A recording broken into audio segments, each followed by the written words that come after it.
That was the beginning of my spiritual warfare. I think that's the definition of selling out. Like just selling your soul. Like just take it. And whatever you need me to do, I'll do it. What is up, you guys? Welcome back to my Chanel. I am on vacation.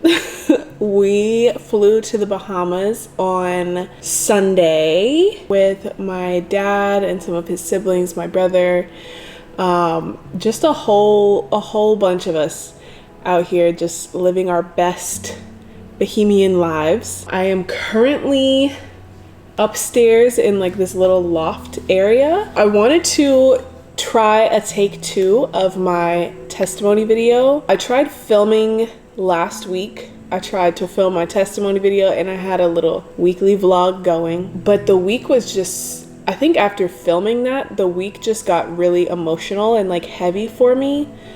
I was crying all week. It was just a lot of emotions and like memories coming up for me. And I also wanted to just film it over again because I forgot like two or three just like key moments in my testimony. And I was like, how you gonna forget your own story? I tried to like get organized before filming and I left a couple things out. So I was just kind of going off of my notes and I left a couple things out, and I just really want to get this right. I don't want this video to be, I just don't want it to go to waste because it means a lot to me. I think that if it's delivered correctly, it can help people, because I mean, when I first started this journey earlier this year, I really enjoyed watching people's testimonies, and I've just been excited to film mine. So we are here today for take 2 of my testimony video. Y'all just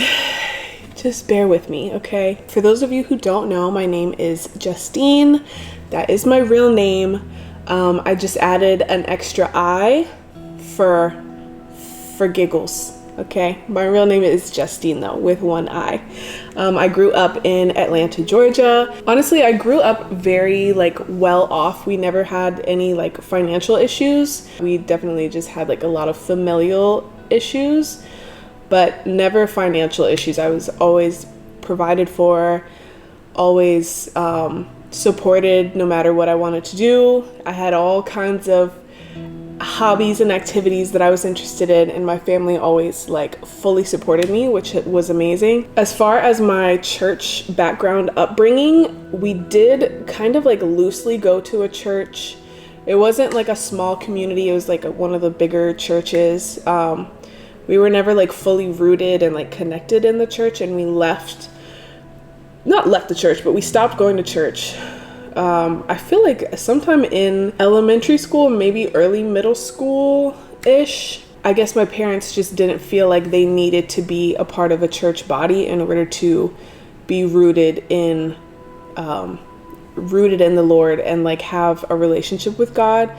They both still to this day will wake up and give their mornings to God, prayer meditation or prayer reflection, or just spending time with God is what they call it. I wouldn't really say I grew up in the church. So my mom got sober. She was an alcoholic for a lot of my childhood, and she got sober in 2009. And shortly after she got sober, my parents started their separation process. And that took about 3 years throughout middle school and high school. I think like half of middle school, half of high school, my parents were separating or getting divorced. Also, my dad is Black, my mom is white. So I feel like being this hybrid being has made me very uncomfortable. I guess uncomfortable, but I just have always felt like I never fit in anywhere. Like I never found my people. I was always, too Black for the white kids, too white for the Black kids. Like just people always looking at me, people always trying to say something about me. Like I'm not enough this, or I'm too much this. And it has just always made me feel like I don't belong. And I only say that because I feel like that instilled in me a position of searching and just looking for myself constantly, kind of like trying to define myself through the lens of other people, if that makes sense, which absolutely affected my late childhood, early adulthood years, as you will see. Cannot remember exactly. I'm pretty sure I was like maybe 11 or 12 years old. I did attempt suicide, I think a couple of times. It feels silly in a way looking back, because the way I like went about it was like it was childish. I think I was on Accutane or like acne medicine, and I tried to like take a bunch of my pills. I didn't know what I was doing, but I tried to take a bunch of pills. I guess I was just really depressed. I think just not fitting in and like kind of being bullied as a kid, and also my parents getting divorced was like very emotional for me. My brother and I never had a good relationship, so I was obviously just depressed enough to kind of have suicide in the front of my mind. So I definitely tried to overdose on acne medicine. Please don't laugh. It's not supposed to be funny. I tried to OD, and I also remember like learning how to tie a noose when I was very young, like 12 or so. And I had it hanging in my room, and I think my mom found it or something, and she took me to, is it a psych ward? She took me to like the place that people go when they attempt suicide, or overdose or something like that. I don't know why, I don't know what it's called, but I think it's called like Peachtree. In where I live, it's called like Peachtree something. So she took me there and dropped me off, and I had to stay for like the evaluation period of like 72 hours or whatever it was. And I remember this very vividly because it was Thanksgiving. It was literally like a day or two before Thanksgiving is when she dropped me off there. And I had just gotten my braces. I think I got them tightened. I don't think I got them put on, but I just had my little braces tightened, so my mouth was hurting, and it was Thanksgiving, so I missed Thanksgiving, and I had to eat Thanksgiving at, it's not even the hospital. I had to eat Thanksgiving at this psychiatric hold place. Shortly after this, like when I was around 13 years old, I met my future husband. The Lord sent me my husband so early, and what a blessing this man has been for me throughout all the years. Like, truly has just shown me what loyalty is, what grace is, what unconditional love is. I'm so blessed to have received that at such a young age. And I ran from it because I didn't know what to do with that at the time, but God sent me my husband at the age of 13. That is when we started dating. That is when I fell in love. I spent so much time on the phone, on iChat, texting on Facebook, just in love with my husband, my boyfriend at the time. So God bless him. This is when I started getting interested in like spiritual new age-ish sort of stuff. I remember making a Ouija board. Like, I would take sheets of paper and like literally make a Ouija board and like take a bottle cap and use it as the little thing you slide around. Like, just doing weird stuff, like just inviting spirits in for absolutely no reason, just no discernment. Okay, just zero discernment. This is the first time I played a Ouija board.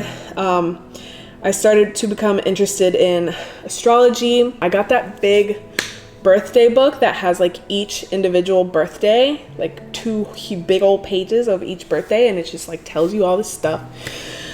Oh Lord, I got the birthday book, and I got some type of pendulum thing that I had. I was like swinging this fairy pendulum. Why? I just don't know. So I opened that portal at 13. My husband and I, or my boyfriend at the time, and I were together on and off up until we got married and had our baby.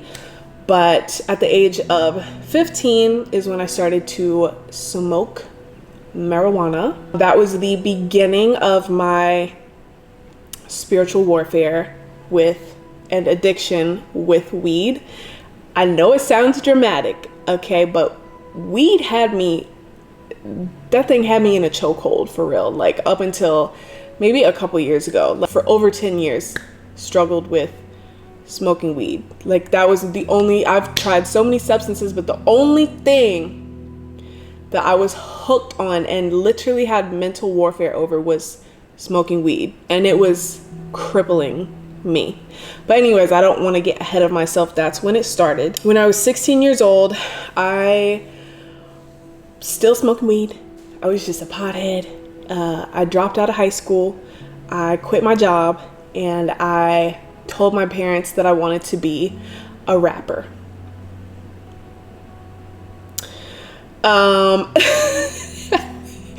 And this goes back to me just trying to identify myself through what other people are doing. My brother, I remember he told me just randomly one day, he was telling me about how he went to a studio and recorded a song.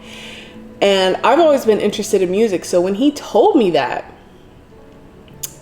I was like trying to calculate, like, you can do that? Like you can go and do that for real? So I was like, I want to be a rapper too.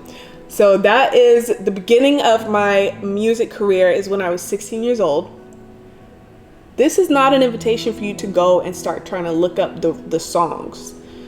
I'm just letting you know, this is just a part of a bigger story. Don't look that up. Entered into the music industry, and this is also the first time my boyfriend and I broke up, and I started seeing other people, started dating other people. Just not good. My relationship with other men is not something I'm going to go into detail about because I don't want to disrespect my husband in any way.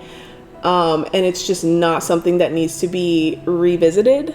But I was seeking love and validation and attention in all the wrong places. Just all the wrong place. I can't even believe. 17 and 18 is when I began to struggle with the spirit of lust and addiction. I was still smoking hella blunts, like just, I can't even believe I was doing that. I started experimenting with other drugs, alcohol. I did cocaine a couple of times. I don't think I started psychedelics at this point, but I did cocaine. Oh, I was doing Molly for whatever reason, like not even on a social tip, just on like a, let me go pick up some Molly and do it at the crib type thing. And it like just around the wrong people, just doing the wrong things. Absolutely not okay, and not something I should have been playing with, being that addiction runs in my family. My mom worked so hard to be sober. She's been sober for 15 years. I can't even believe I allowed that door to be open for as long as it was. This is the first time I did shrooms. I did acid. I was also still rapping, but it was this is going back to having other people define who I am, because I didn't know who I was. The music that I was making was not, I had a ghostwriter, so I wasn't, that basically means that you're having someone write your music for you. And it just started to take a toll on me, man. Like it just didn't feel like me, because if you know me, you know that I listen, like the music I listen to is like very, not sad, like very just chill. Like I listen to Beach House. Like that's my favorite, one of my favorite artists is Beach House. Like that, people be listening to my music and they're like, why are you depressed? Like, are you okay? Like, I listen to very relaxing stuff. So for me to be scream rapping and just someone else writing, defining who I am, it was just not me. Started to take a toll on like my mental health, and my anxiety started to get really bad. Because it just wasn't me. It just wasn't who I was. And it's like allowing someone to put words into your mouth. But I wanted to be an artist. Like, I wanted to be big. I wanted to grow as this artist, and I didn't really care what it took. I didn't care if someone else was putting words in my mouth. I didn't care if someone else was choosing what I wore, and making decisions for me. My anxiety got so bad around my career in the music industry that I learned how to buy followers. Oh, this is embarrassing stuff, guys. This is one of the most embarrassing parts about my testimony, is I was buying followers because I thought that I should be growing quicker than I was. So I started buying followers, and when you buy followers, if you want it to look right, you got to make sure your likes and your comments are like up to par too. So I started buying likes, and I started buying comments, type in little fake comments. Like, it's just this whole fake social media world that exists. And I dove straight into it. Fast forward to 21 years old is when I released my second project. My first project was a rap album, and you don't need to hear that. My second project is when I kind of shifted from rapping to singing. I stopped working with that ghostwriter, and surprise, my new ghostwriter is my husband, who I'm okay with that. He is like the greatest artist of all time, in my opinion. He's so talented. And we were just collaborating on music. He was writing for me. So that was more comfortable for me. It was more up my alley, like more in my lane, more vibey, singing, singer-songwriter type stuff, but still like swag, you know? 21 years old is when I released my second album, Project 21. This is also when I kind of dove a little bit more into new age. I was buying a lot of crystals. I was studying spirit science, which is like a YouTube channel, mystery school, just seeking God, but not in a clear way. Just the new age stuff can get really murky. Oh Lord, it can get really murky and dishonest. I was smoking a lot of weed. I was drinking alcohol. I just turned 21. So even though I'd had alcohol before, I was like, okay, now I can get it though. So we gonna drink this alcohol. I was living downtown, I remember, with my boyfriend, who is now my husband, and a friend of ours was also living with us as well. This is when my mental health got really bad. I had always been anxious, but it got really bad at this point. I thought that I might be bipolar, or like, I think I just thought I was bipolar. I knew something was wrong, but I didn't know exactly what. I tried to get a therapist. I didn't like her.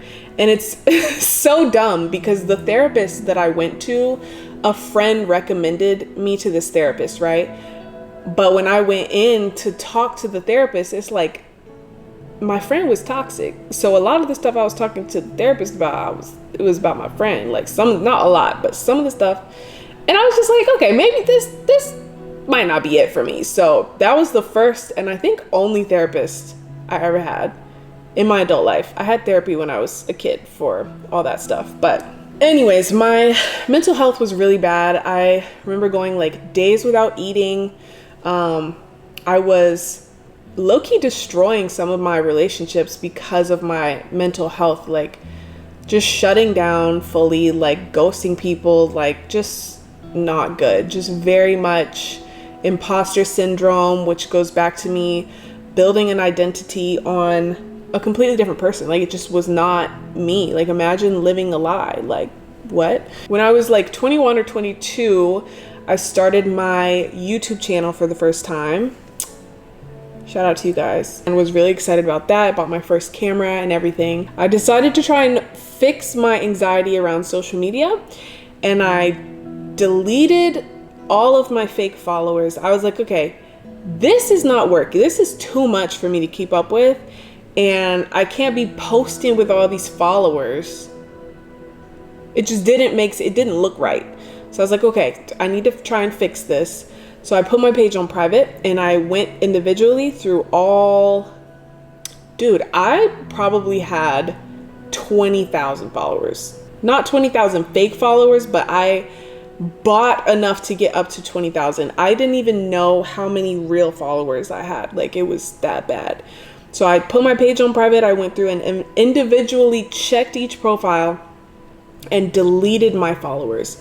I went from 20K to like 4,000 or 5,000 followers. And I made sure it was people that I knew, real fans I had accumulated, or friends, family, and stuff like that. I made sure that it was all real at that point. And I tried to start posting again, but it was still a lot. I was still anxious because let me tell y'all something. Smoking weed makes you anxious. I don't care if you want to say, oh, it doesn't affect everyone the same. I think it's not good for you because I can only tell you my own experience. That joint was making me so anxious, bro. Like, and I just thought I was an anxious person, but it was really because I didn't want to put the weed down. Like, it was an addiction for me, truly. Over 10 years. Now I'm 23 years old. I had just put out my second project and was about to release my third project, Project 22 and Project 23. This is when a management company reached out to me and wanted to work with me. I was like, oh, okay. This might be like the ticket to the next level.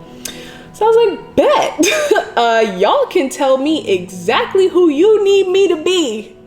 You can tell me exactly who I need to be to get where I want to go, because it's all about me and you have the answers, and let's do this. No discernment, no self-identity, no idea who I was.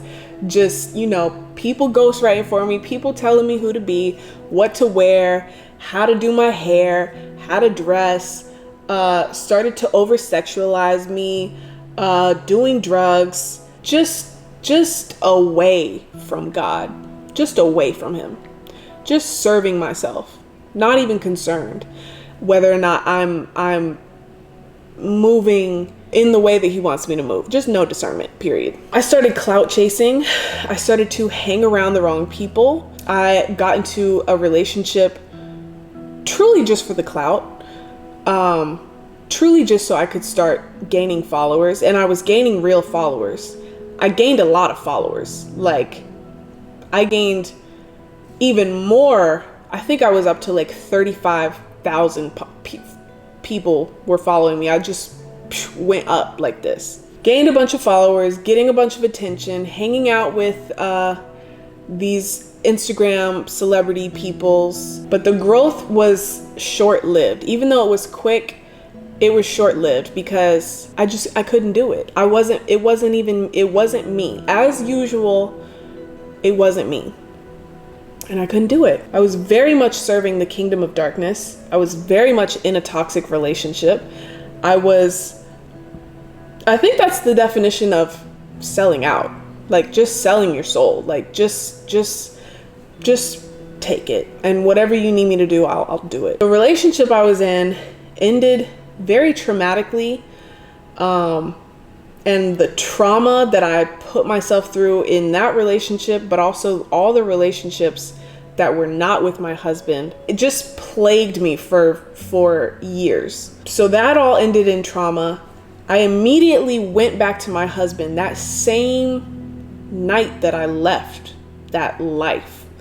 I went back to my husband, who has always been my safe place. And I've been with him ever since. This is when I feel like things started happening around me that maybe this is when he started to just like put me through it. This is when God said, okay, here's where you need to be, because what you're doing is not working and you have a higher purpose than this. So let me readjust some things. Relationship ended. All those friendships were cut off. I went back to my husband, who the Lord sent me 10 years ago, 10 years before this day, 10 years before all this stuff was happening. He sent him to me when I was a kid. A month after I went back to my husband, his father passed away. So now we're both trying to heal, and now we need each other. We need to lean on one another. A month after his father passed away, I found out I was pregnant with our daughter. So the next year, I was 24 years old. This is when I had my first child, Story, who you all know and love. I married my middle school sweetheart, my husband. We've almost been married 3 years now. Yeah, we got married in 2020. I tried to start YouTube again. I tried to start music again, but I was still lost. I was still struggling with weed. I was still not struggling with alcohol, but I would dabble in alcohol. Still didn't know who I was. After you have a baby, some women get something called postpartum depression. I don't know if I had postpartum depression, but I definitely was stressed, and I definitely lost sight of who I was. Not that I ever knew, clearly. I just really didn't know who I was after having a child. I didn't know if I could go back to trying to do what I was doing before, trying to be that artist, trying to be like that girl, like this. My morals, I feel like, were changing, and I didn't know how to deal with it. This is also obviously when COVID happened, 2020. That was pretty traumatic for me also, because I went into that. Y'all know COVID and these politics, man, are like linked. Okay, it felt very linked for me.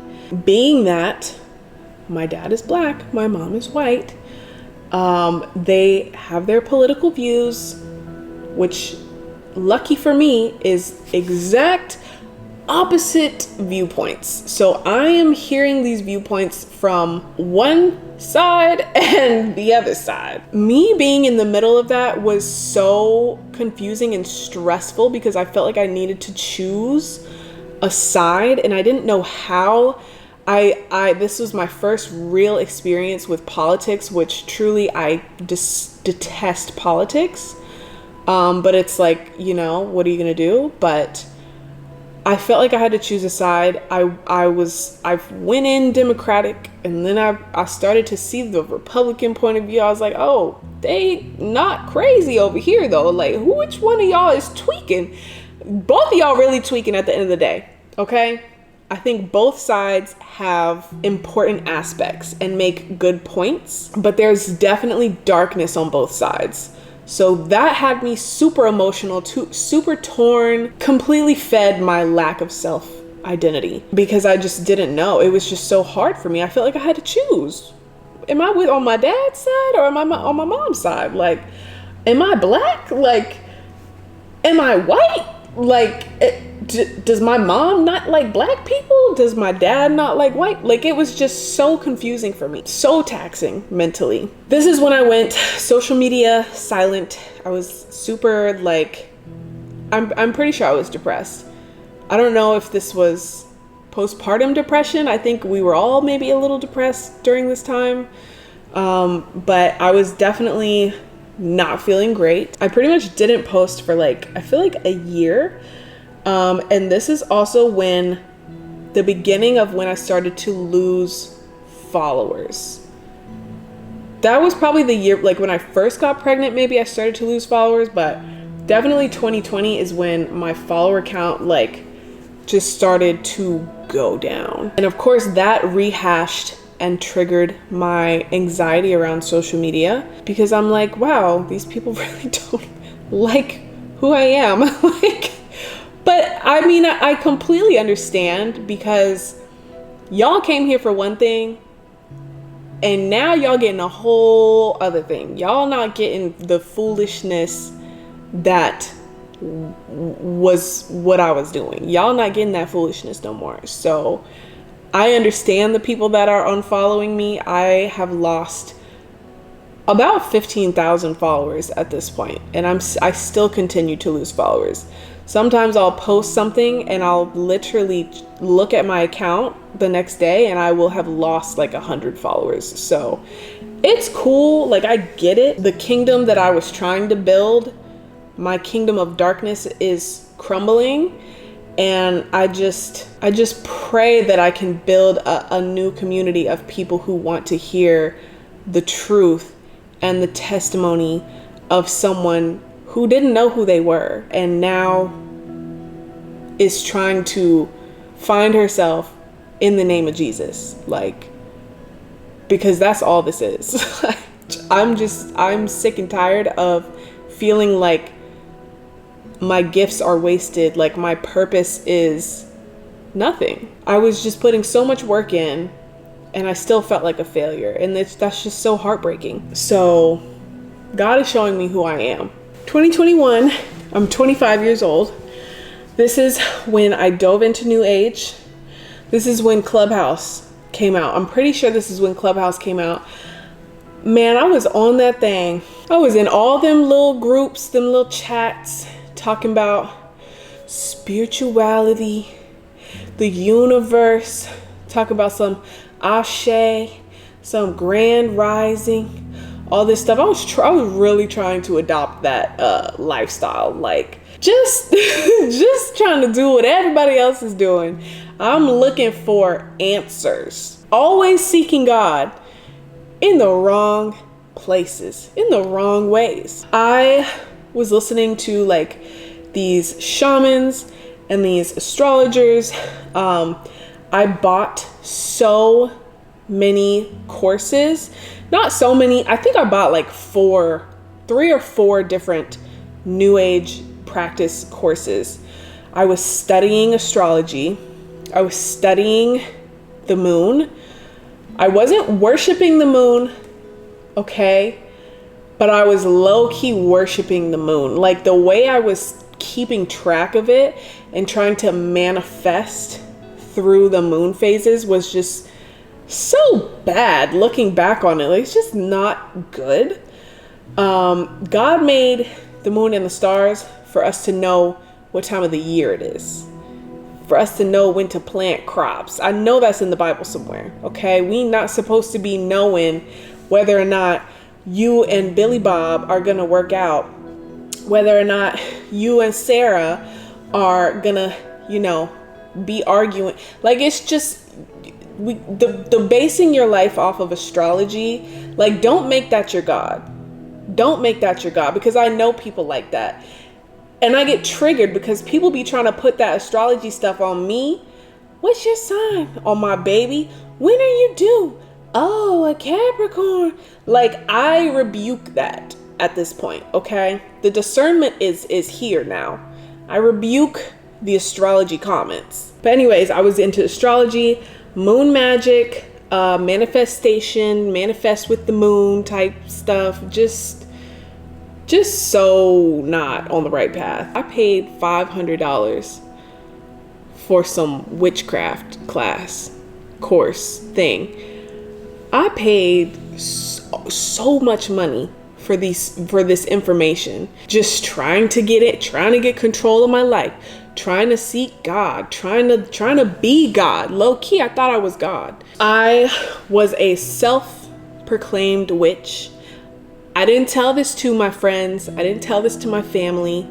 I didn't put this online. I only told my husband this, actually. Because I talk to him openly about things that I'm learning and the path that I'm on, because I've been on many paths. Okay, I've been on many paths. So I was open with him about it. I was like, I think I might be a witch. And he's like, what? I just remember his face.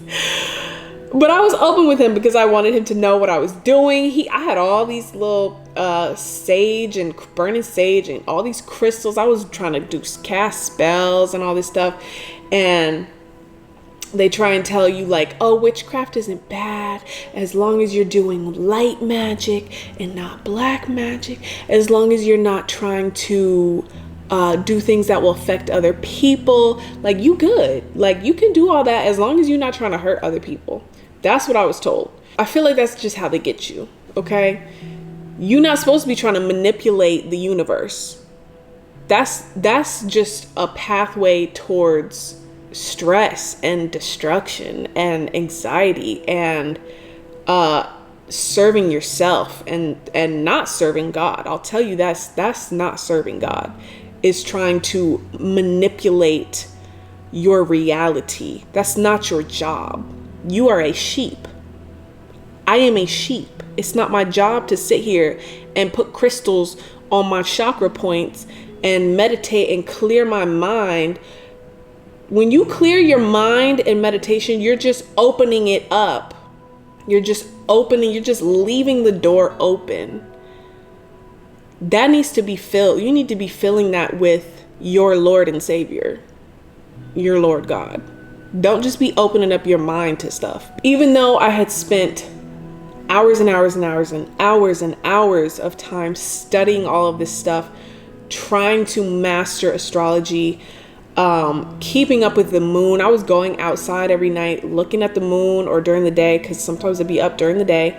I was studying the moon. I was trying to manifest with the moon. I was writing these like manifestation affirmation things, and I was charging my crystals at night. I was making moon water, just a lot of foolishness. And I felt so empty is the crazy thing. Even though my life was full of these practices, I don't think I ever felt so empty and just so lost. Like, I just didn't know what direction I was going. I was looking for him, but I just could not find him in the things that I was doing. But now I see why, because that's not where he is. 2022, how old was I? 26, I think. This is when I first built my website, justine.com, which became a great outlet for me. I kind of stopped making videos on YouTube, but I started doing kind of like diary entries on my website and like posting pictures there. And it was kind of like well, if I can't post on Instagram without being an anxious mess, let me just put all of it on my website and let 5 or 10 people go and look at it and read what's going on. So I was posting there. I was just venting there. I was talking about a little bit of the new age stuff that I was doing there. When I built my website, I took intentional time off of social media, which I think was good, because it wasn't just me being afraid and like crippled with anxiety, but I like took intentional time off to kind of like reset my mind. And I feel like before that, even though I wasn't posting, I was still on social media, still consuming everyone else's lives and everyone else's highlights. But this particular year, I intentionally took time off to just reconnect with myself, I guess. This is summer of last year, 2022, I miscarried. It was super duper early in my pregnancy. I had literally just found out like a week before, and I could just feel that I was pregnant. So I took the test. It was positive. I was really like constipated. I don't know if this is a part of ectopic pregnancy, if it's normal for ectopic pregnancies, but I was just very constipated and like uncomfortable and like bloated, and I knew something was wrong. I went to the OBGYN. They did not help me whatsoever with that. They just basically sent me back home and were like, we'll see you when you're 12 weeks pregnant, because that's when we're supposed to see you. They just didn't listen to me. But then once I started spotting and bleeding, I knew something was wrong, and my husband took me to the hospital. And it turns out I could have died. It was an emergency. They immediately had to do surgery on me. I had an ectopic pregnancy. The embryo or egg had embedded in my left fallopian tube instead of where it should be, which is my uterus. And I guess as it was growing, it was causing bleeding, and like I think there was like a blood clot, and it was just not good. So that same day they put me back in emergency surgery, and they removed the baby, the embryo. and they removed my left fallopian tube. This is not something that I dealt with publicly. This is not something I ever talked about online. This was just me and my family who dealt with this. We dealt with this personally. Shortly after miscarrying, I started to sort of explore Jesus, the concept of Jesus, who Jesus is. Even though I thought I knew God and I knew about God, I knew, that he's our creator. I never doubted having a creator, but I just could never get behind Jesus. I just could never adopt that belief for whatever reason.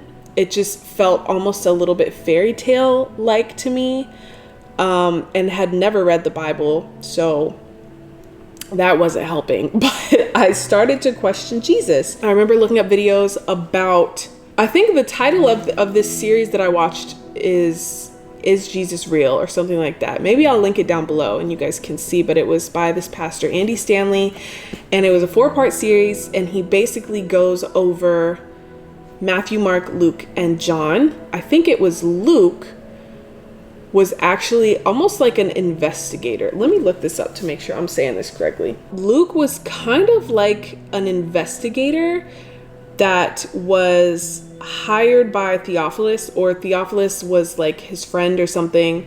And Luke basically dove into the life of Jesus, researching Jesus, and wrote this book, the book of Luke, to account, based off of facts, to account for the life of Jesus. And he wrote this to Theophilus, like the Luke 1:1, he's addressing Theophilus, and he's telling him, I have carefully investigated everything from the beginning to write for you an orderly record, most excellent Theophilus, so you may know for sure the truth of the words you have been taught. So that really interested me. And I don't know much about the Bible, but reading that someone wanted to know the truth about Jesus and about God was just very intriguing for me. So this is kind of when I started to give it a chance, give Christianity, Jesus, whatever you want to call it, the Bible, I started to give it a chance. I started to be open to it for the first time in my life. So the end of last year, I also decided to go back and get my GED because I dropped out of high school. Let's not forget that. I decided to go back, and I must have stopped smoking weed if I had if I had the courage to go back and get my GED. I must have stopped smoking by then. So I went back and got that. It was super easy, surprisingly. And then I was like, well, if I can do that, then I can do more. So this is when I also signed up to take my real estate license, and I started studying for real estate. So now we are in the year 2023. I am the age 27. January of 2023 is when I started my fitness journey. It was like right at the beginning. I knew I wanted a personal trainer. I really just wanted to get back in shape. I wanted to feel strong again. Getting back in the gym was really great for my mental health. It felt good to be like disciplined in something. I don't think I've ever had as much discipline as I did when I started working out this year, because I was tracking my calories, not my macros, but just kind of like watching my calories and making sure I was in a deficit. I was literally tracking everything. I was training using the Apple Watch. I was working with a personal trainer, shout out to Faith. And I just felt really good. And I feel like this is when things started to shift for me. The discipline that I had acquired from training, I just decided to put that into my relationship with God. And truly, there was no specific point in this year of me, there was no like God moment of me coming to Christ. Like there was no monumental moment that I just like gave my life to Christ. It was kind of a progression, I feel like, but I just made the decision, like I just gave up. Like I was just tired of trying to do everything myself. I was just tired of trying to control everything, trying to control my life, because I had felt like just a complete failure. Like, why is everything I'm doing not working out? It was just exhausting trying to bring my dreams to reality, and I just gave up. I just said, God, you got it. Like, you can have it, because this is not for me. This year is also when I started to say yes to Jesus. I started to address Jesus. I pray to Jesus. I use his name. I use God interchangeably now when I pray. And this is the first time I've been like open to it.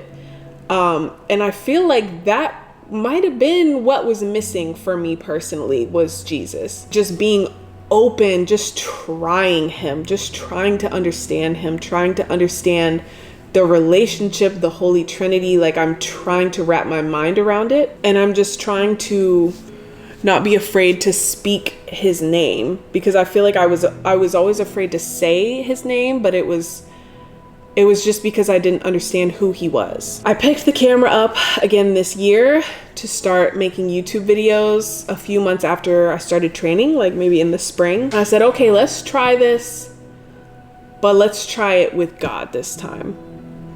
Maybe if I bring this dream that I've had for 6 or 7 years to God, it will be different this time. So he gave me the confidence to make these YouTube videos.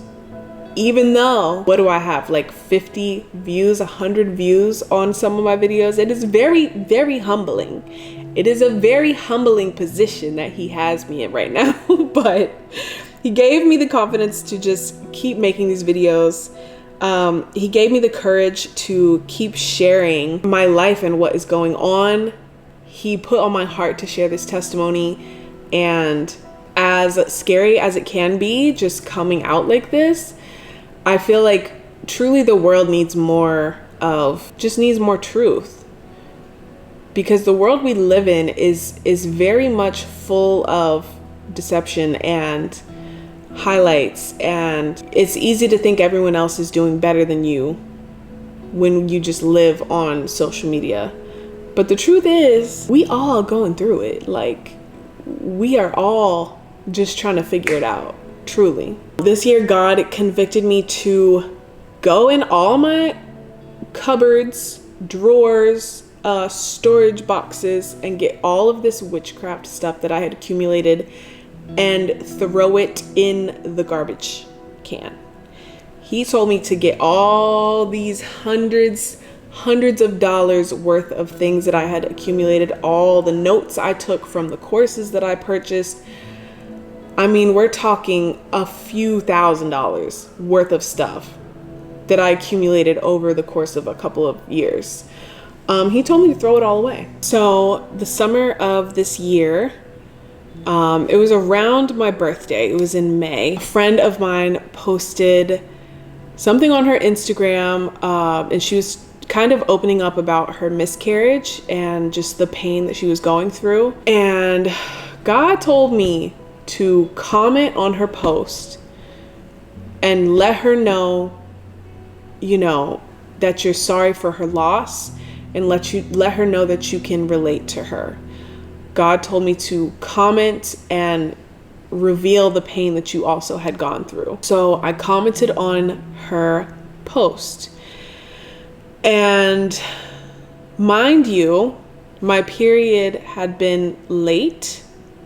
A little bit late, not very late. I'd gotten a pregnancy test a few days before this, and I wasn't thinking much about it, because after miscarrying and even before then, I had always, I've taken many pregnancy tests because I knew I wanted another kid. We weren't necessarily trying, but if I felt funny, like if my tummy felt weird, I would always take a pregnancy test because I just wanted to know. But I didn't think much of it because my tests were always negative. So I comment on this girl's post, and immediately after commenting on this girl's post, I remembered I had the pregnancy test.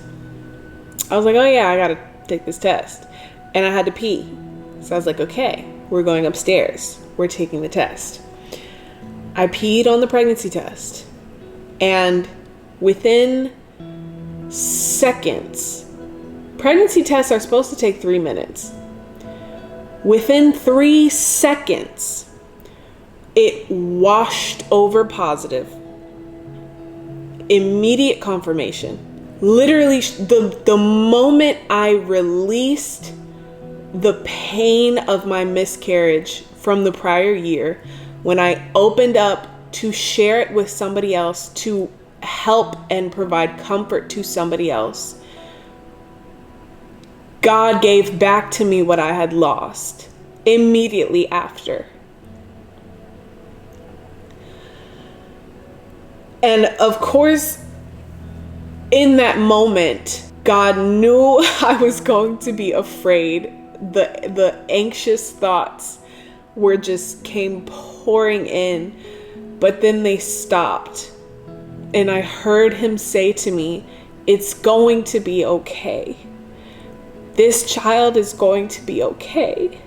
And you're going to be able to hold your child. I heard him speak to me.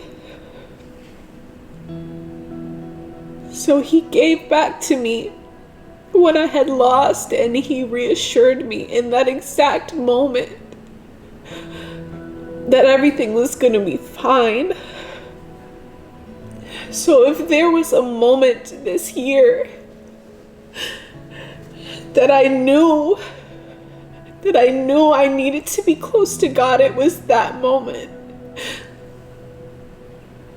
So the confirmation that he just continues to give me is all that I need to know that I need to be with him. I do not want to be far from God anymore, any longer. I am done searching for him because I know he is here with me now. Now I know. Now I know I'm a child of God. Now I know that I don't have to look a certain way or act a certain way. I know that he loves me the way that I am, and he accepts me the way that I am. And that's all I've ever wanted, was just to know. I just hope that my story can help someone see that it doesn't matter who you have been, what you have been doing, what you have believed, how far you think you have strayed from God. He is literally just waiting for you. Like, he is just waiting for you to give up the control you're trying to have over your life. That is not our job. Our job is to only seek him and to rest in him and to know that everything is being orchestrated by him. You can never go too far for him to not accept you. Your Father is waiting for you to come home to him. And I need you to know that. I need you to see from my testimony and other people's testimonies